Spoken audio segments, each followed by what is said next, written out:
Sa totoo lang, feeling ko nasa fever dream ako ngayon kasi Anastasia Beverly Hills just sent me this package. Sa lahat ng tao, ako pa yung nabigyan. Halata namang morena ako, diba?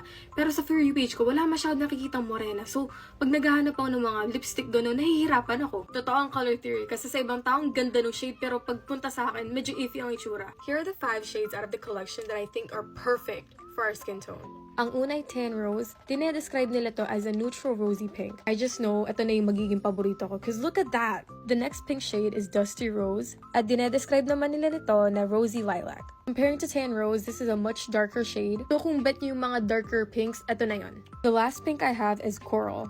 At dinedescribe naman nila nito na metallic pinky peach with gold shimmer. Kung ayaw nyo ng pink, I got you. I have 2 shades of nude that is perfect for our skin tone. The first nude is Caramel. This is a nude lipstick, but it does have some warmth undertone in it. If you like the mixture of warmth and nude colored, ito na yun. Lastly, I have Latte. This is described as Toasted Taupe. This would look so perfect if you line your lips with a darker shade. At ito na lahat ng mga swatches. Kinikilig ako. Ang ganda talaga ng mga kulay. Feeling ko Tan Rose yung pinakamaganda and I'm wearing it right now. Honestly, not even a million years did I think I was gonna get this pure package. At nangyari lang to, gawa nyo. So, nagpapasalamat talaga ako sa inyo. Also, thank you Anastasia for sending me this pure package and bye-bye!